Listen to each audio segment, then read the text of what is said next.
This next cartoon was conceived the very first day we started pitching stories to Nickelodeon.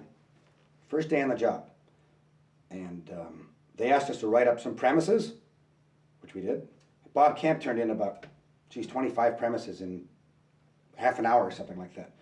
And they were real short. And one of them was just called Stimpy's Pregnant. And all it said was, Stimpy carries Ren's love child. Needless to say, that story got rejected. But I liked the idea. The only problem was, even though I kept going back to pitch it, I was still a little nervous because all the writers were guys, so none of us had been knocked up yet. And I like to write stories from life experience, and none of us had that experience yet. But a few years later, a charming young lady walked into my office. Say hi, Anne-Marie. Hi. Anne-Marie is famous. She did something remarkable.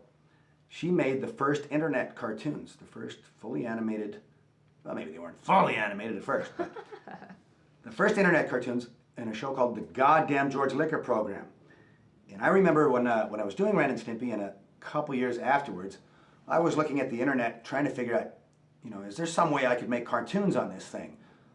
And because that would be a great way to avoid networks and network interference and just make your own stuff and sell it directly to the audience. But I didn't know exactly how I would do it. There was no technology for it yet. So Anne-Marie walks in one day and she says that she's a big Spumco fan. Why don't you tell the story of how you stalked me for a bit? I was a really big Spumco fan and I loved the Ren and Stimpy show. So I went to a comic book signing at the Golden Apple and I was super excited that I got to meet you and all the Spumco guys. I had them sign all my stuff and then I heard later that John wanted to make internet cartoons, so I came in and I told him that I had been working with this software called Flash and that they could use it, and they were all excited. Now, at the time, Flash was just this sort of little rinky-dink program and no one had really done real animation with it yet. They kind of used it for banner ads. It was designed for banner ads and crap like that, right? Right. But I think you were doing something with Winnie the Pooh. Right. Which was very primitive. But I said to Anne-Marie, I need you, because I want to make real cartoons. And I think Anne-Marie started to tell me that, well, you can't do lip sync and you can't do this and that, and it says right here in the manual you can't, and I said... You wouldn't have any of that. That's right. So we did it. So we invented together all the techniques that everybody uses today for Flash animation. And meanwhile, just as we were getting really good at it, we were doing cartoons like Weekend Pussy Hunt and What P-Boners Are For. She had to go and get knocked up, right as we were revolutionizing the whole animation industry. So, she had to leave Spumco to raise her waif, or to bear her waif. But in the meantime, we still hung out, and she would tell me all her stories of what it was like to be pregnant. And it got my brain stirring, and that would make a really good cartoon. So when we started making these new cartoons for Spike TV, I decided to resurrect Stimpy's Pregnant. I summoned Anne-Marie, who by that time had, 3 kids? She's a non-stop baby maker here. 2 or 3. Yeah. So she started telling me all kinds of stories about what it was like to be pregnant. Tell them the one about how horny you get. That's kind of personal.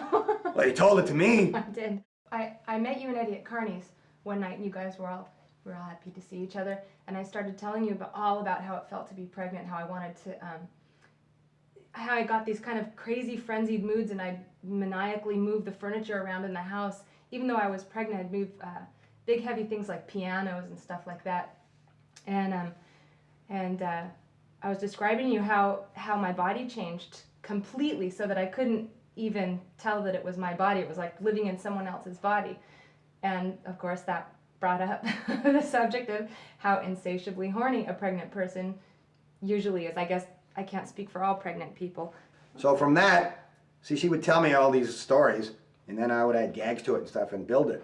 And unfortunately, the horny story, this scene didn't make it into the cartoon, so I'll just tell you what it was. We had this scene where Ren is standing there with a rat and a cockroach. And they're admiring Stimpy because Stimpy's just been pregnant a few weeks, so he's starting to get a glow, and he's just got a bit of a tummy, and he's just standing there glowing, and Ren's like, hey, check out my beach, man. She's hot, right? And so then Stimpy goes, oh, Ren, and invites him into the bedroom. And he goes in, and he has his way in about 2 seconds like he always does, and he comes out. Well, that's so fun. He comes out like, well, that's done. Next. And all of a sudden, Stimpy's hand comes out, grabs him, yanks him back in, and makes him do it like 24 times in a row, till Ren is begging for mercy. And the last shot is like, Ren, no, I can't do it anymore, Stimpy. And we cut to Stimpy standing on top of the cupboard, fully decked out in dominatrix gear.